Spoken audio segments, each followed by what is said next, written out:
হজরতুল আল্লাম শহীদ মরহুম আল্লামা দেলওয়ার হোসেন সাঈদী রহিমাহুল্লাহ ওনার স্মৃতি বিজড়িত আজকের এই ঐতিহাসিক প্যারেড ময়দানের তাফসিরুল কোরআনের প্রোগ্রামে সব আছে, স্টেজ আছে, শ্রোতা আছে, প্যান্ডেল আছে, মিডিয়া কাভারেজ আছে, কিন্তু আমাদের কলিজার টুকটাটা আমাদের মাঝে নাই। আজকের এই প্রোগ্রামে আলোচক হয়ে এই চেয়ারে আমি না বসে ওই শ্রোতাদের কাতারে বসে যদি আমাদের আল্লামার নুরানি চেহারার দিকে তাকিয়ে ওয়াজ শুনতে পারতাম, আমাদের হৃদয়টা ঠান্ডা হয়ে যেত, আমাদের তৃষ্ণার্ত হৃদয় শান্ত হতো। সব আজকে আছে, কি যেন নাই, ঠিক কিনা বলেন? আল্লাহ তাআলা প্রতি 100 বছরে একজন মুজাদ্দিদ পাঠায়, প্রতি 100 বছরে একজন মুজাদ্দিদ, যিনি সমাজকে সংস্কার করেন। আল্লামা দেলওয়ার হোসেন সাঈদী রহিমাহুল্লাহ ছিলেন তেমন একজন মুজাদ্দিদ। চিৎকার করে বলেন ঠিক কিনা? উনি শিরক বিদআতের আস্তানাকে তছনছ করে দিয়েছেন, তাওহীদের বাণীকে সমুন্নত করেছেন, গণমানুষের কাছে তাফসিরুল কোরআনকে জনপ্রিয় করেছেন। আজীবন তিনি ইসলামকে বিজয়ী শক্তি হিসেবে দেখার স্বপ্ন দেখতেন।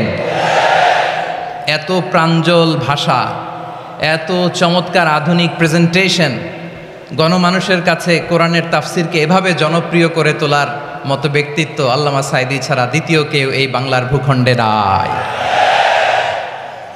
এই যে তাফসিরুল কোরআন, এই যে টার্মিনোলজি, এই টার্মটাই উনি আসলে জনপ্রিয় করেছেন। আমরা আগে জানতাম না যে এভাবে তাফসির করা যায়, এভাবে scientific indications of the Holi কোরআনকে মানুষের কাছে পেশ করা যায়, এভাবে এত জীবন ঘনিষ্ঠ করে, এত ইন্টারেক্টিভ করে কোরআনের কথাগুলো মানুষের কাছে উপস্থাপন করা যায়। উনি অন্যায়ের বিরুদ্ধে সবসময় সোচ্চার ছিলেন, প্রতিবাদী কণ্ঠস্বর ছিলেন। ওনার আলোচনা শুনলে দেহের রক্ত টকবক করে ফুটতে থাকতো। আল্লাহু আকবার, আল্লাহু আকবার, আল্লাহু আকবার।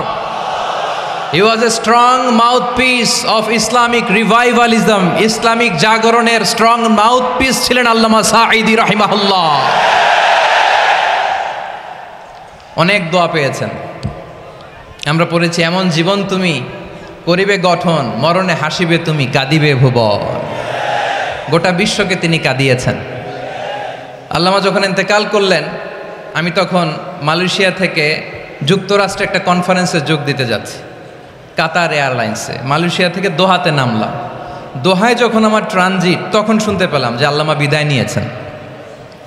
সোশ্যাল মিডিয়ায় শুনে বিশ্বাস করতে পারলাম না। মুহূর্তের মধ্যেই মাসুদ সাঈদী ভাইকে মেসেজ করলাম, উনি কোনো উত্তর দিতে পারলেন না। মাসুদ ভাইয়ের সাথে যখন কোলাকুলি করি, আমাদের শামীম ভাইয়ের সাথে যখন কোলাকুলি করি, মনে হচ্ছে আল্লামা সাঈদীর ঘ্রাণ পাই। শরীরটা লিটারালি কাঁপছিল, নিজেকে মানাতে পারছিলাম না, বিশ্বাস করতে পারছিলাম যে আসলে আল্লামা বিদায় নিয়েছেন। ইন দ্য মিন টাইম আমার সেকেন্ড ফ্লাইট দোহা টু নিউ ইয়র্ক, 12 ঘন্টার ফ্লাইটে উঠলাম, ইন্টারনেট থেকে বিচ্ছিন্ন হলাম। নামার পরে শুনলাম আল্লাহু আকবার, যেখানে ওনাকে কবরস্থ করার কথা ছিল সেখানেও কবর দিতে দেয়া হয় নাই। ছবিগুলো দেখতে লাগলাম, হাসিমাখা মুখ, হাসিমাখা নিথর দেহটা, মরণে হাসিবে তুমি, কাঁদিবে ভুবন।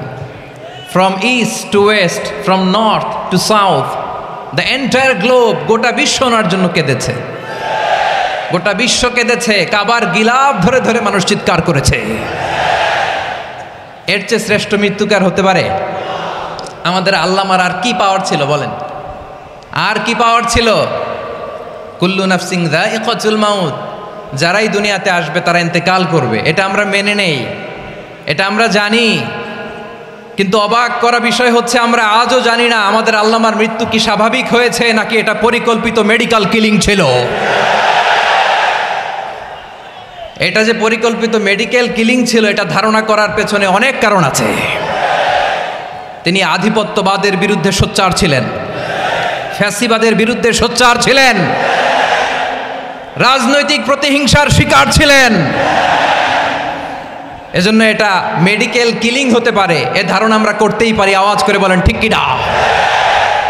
যেই সময়টা আমরা কাটাচ্ছি, এত সুন্দর সময় বাংলাদেশ আর পাবে না। আমাদের জন্মের পর থেকে এরকম চমৎকার সময় আমরা পাই নাই। এটাই আসল সময়।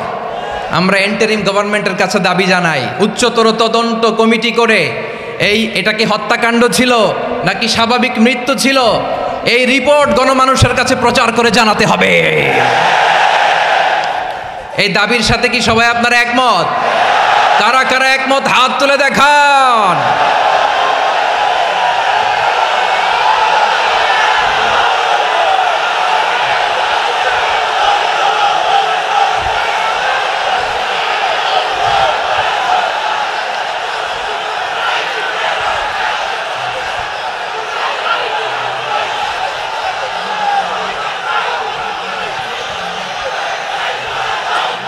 আমার প্রিয় ভাইয়েরা, প্রিয় চট্টলাবাসী, আল্লাহ তাআলা তার এই মুখলেস গোলামকে তার জান্নাতুল ফেরদাউসের মেহমান হিসেবে কবুল করুক, তার জীবনের সকল খেদমাগুলোকে কবুল করুক, জান্নাতুল ফেরদাউসের আলা মাকামে তাকে মেহমান হিসেবে কবুল করুক।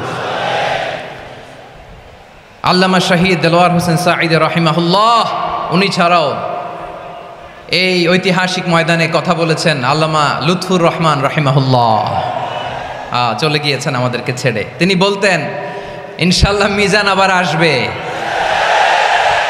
হুজুর আমি তো আসলাম, আপনি তো আমাদেরকে ছেড়ে চলে গেলেন।